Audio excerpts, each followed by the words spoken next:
मैं दुकान बंद करने ही वाला था कि अचानक दरवाजे की घंटी बजी। दरवाजा खुला और वो अंदर आई। सफेद shirt, slick pants, high heels और आंखों में तेजी मगर थकान में। मुझे हेयर कट चाहिए, छोटा वाला एसिमेट्रिकल बॉब कट। कर सकते हो? मैम, मैं सिर्फ लड़कों के बाल काटता हूँ। लेडीज सलून अगली गली में है। वो एक सेकंड को चुप रही, फिर कंधे उचकाकर बैठ गई।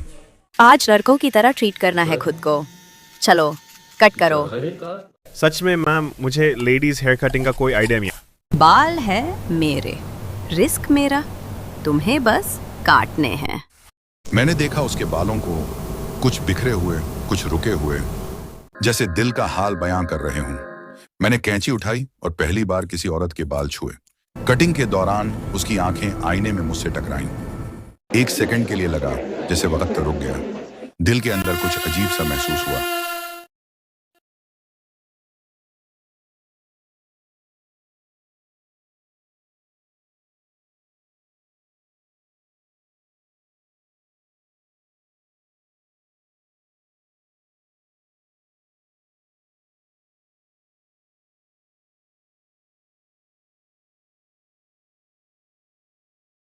मैं दुकान बंद करने ही वाला था कि अचानक दरवाजे की घंटी बजी।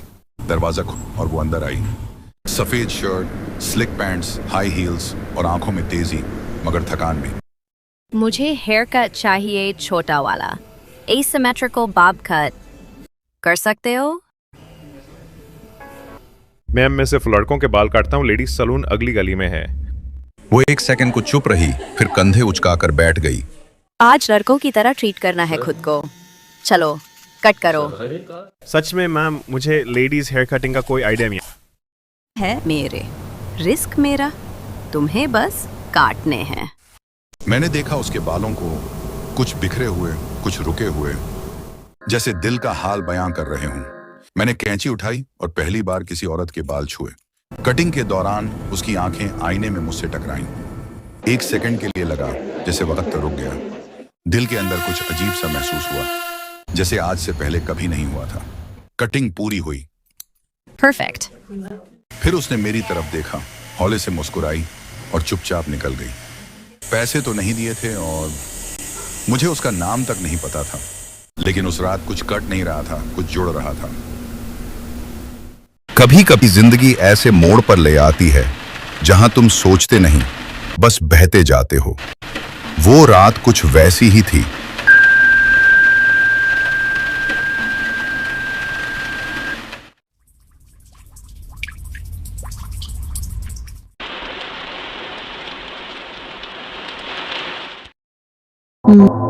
बाल काटते हो ना? क्या दिल भी समझते हो? मैं उसे रोक सकता था, शायद रोकना चाहिए था, पर उस पल हम दोनों ही तन्हा थे और शायद एक दूसरे की जरूरत भी।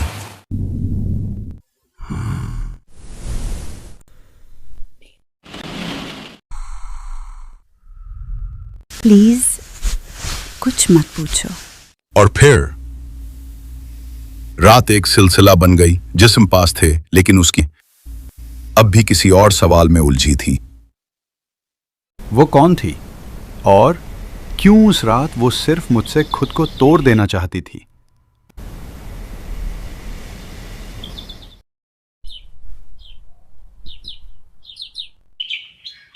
सुबह से चैन नहीं आ रहा है। वो लड़की, उसका चेहरा, उसकी आंखें, उसकी चुप्पी। तो मैंने उसे ढूंढने का ठान लिया। मैंने सबसे पहले वही किया जो आजकल सब करते हैं, इंटरनेट पर सर्च।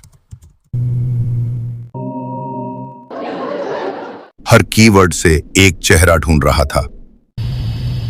एक तस्वीर मिली, magazine cover, India's youngest CEO Edvika Rathore. Edvika, उसका नाम जैसे जुबान पर ही था पहले से।